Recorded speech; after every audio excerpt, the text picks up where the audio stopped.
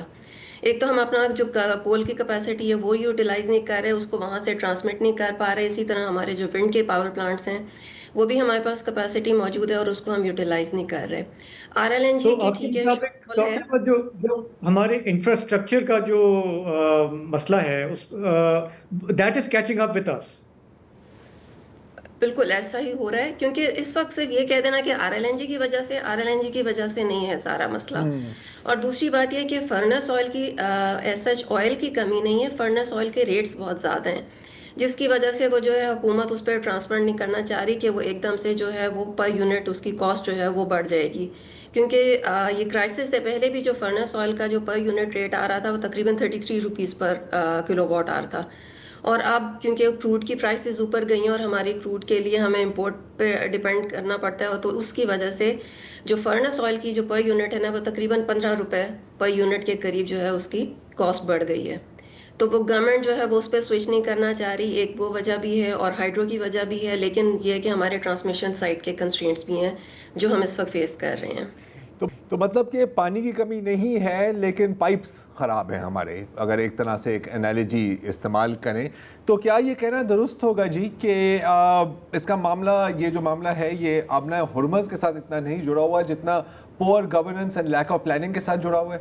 جی بالکل بالکل، وہ ہے، وہ والا فیکٹر بھی ہے، لیکن وہ اتنا زیادہ نہیں افیکٹ کر رہا جتنا جو ہے ہماری اوور آل مینجمنٹ اور ہماری جو لیک آف انٹیگریٹڈ پلاننگ جو ہماری اوور دا ایئرز رہی ہے نا، یہ اس کا نتیجہ بھی ہے۔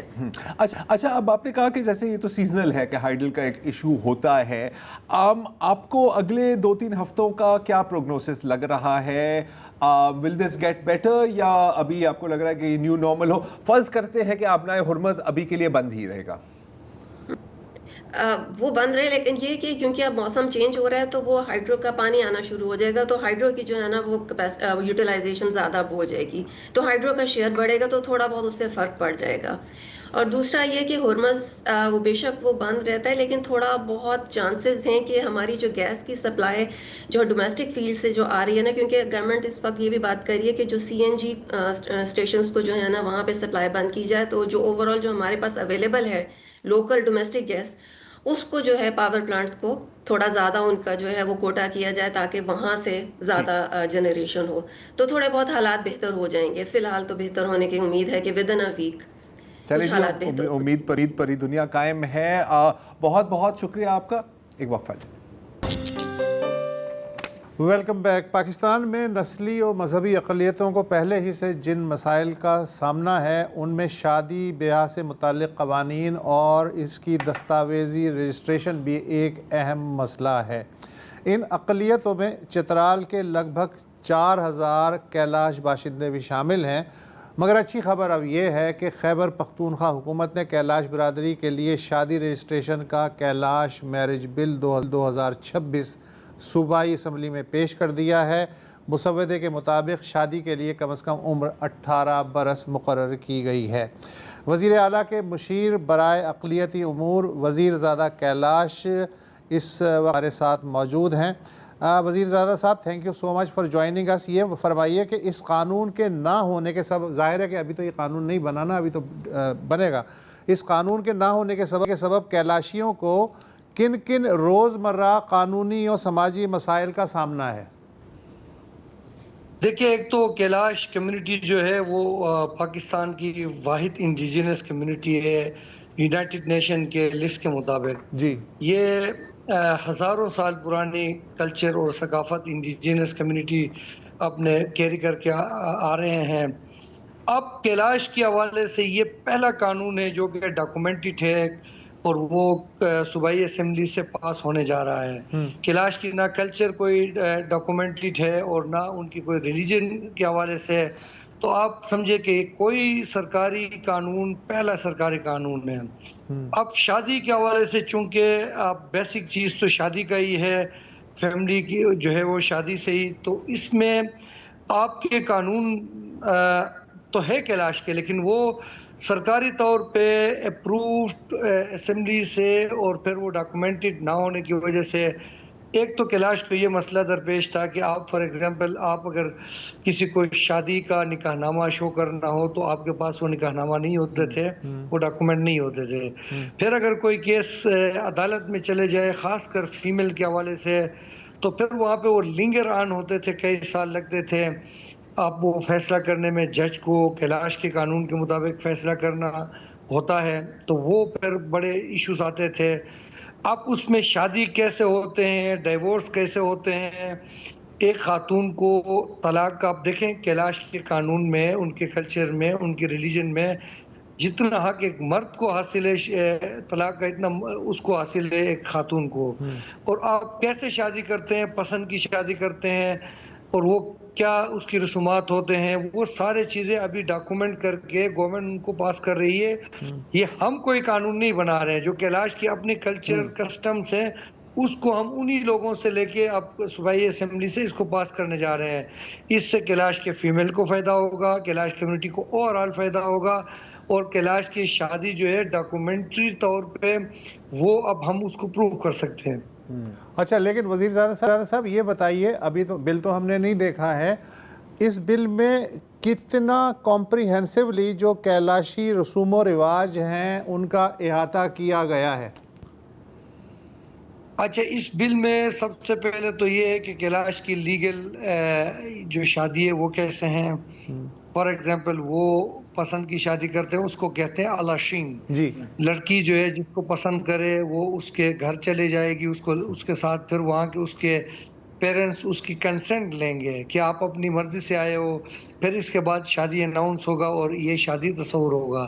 پھر اس کے بعد وہ خلطباری اس کو کہتے ہیں، وہ جو اس کے پیرنٹس ہیں ان کے لیے جو بکرا ذبح کریں گے، جو عزت ہوگا، یہ اس میں ہے. اس کے بعد یہ بھی اس میں قابل ذکر بات ہے کہ کیلاش کے لوگ جو ہے وہ اپنے فیملی میں شادی نہیں کرتے ہیں، بلڈ ریلیشن میں شادی نہیں کرتے ہیں. وہ اس میں فلی ڈاکومنٹڈ ہے وہ کیسے ہوتا ہے. اس کے بعد آپ دیکھ لیں کہ وہ اگر وہ لڑکی کسی اپنے خاون کو طلاق دینا چاہیں وہ طلاق دے سکتی ہے. وہ اپنے چھوڑ کے اگر اپنے پیرنٹس کے گھر چلے جائے تو وہاں اس صورت میں جو ہے اس پیرنٹس کے سے جو ہے اس کی خاون جو ہے وہ جو اس نے پیسے دیے ہیں یا بکرے ذبح کی ہیں وہ سنگل لے لے گا، اس سے وصول کرے گا. اگر وہ چھوڑ کے شادی کر لے کسی اور سے تو ڈبل کمپنسیشن، یعنی ایک خاتون کو اپنے شوہر کو طلاق دینے کا اس کو پورے حق حاصل ہے. اس کے بعد اگر وہ خاون جو ہے دوسری شادی کر لیتا ہے تو پھر اس صورت میں وہ خاتون کیا اپنے ہسبینڈ کو چھوڑ سکتی ہے. تو یہ سارے چیزیں، پھر بچے کس کے کسٹڈی میں ہوگا. پھر مینلی جو نکاح رجسٹریشن ہے، نکاح رجسٹرار اب جو کیلاش کے قاضی ہیں، پڑھے لکھے لوگ ہیں، ابھی تک تو کوئی اندراج نہیں ہوتا تھا، اب وہ ڈاکومنٹ ہوں گے. اس کے علاوہ کیلاش کی نکاح کیسے ہوتی ہے وہ بھی اس میں کور ہے.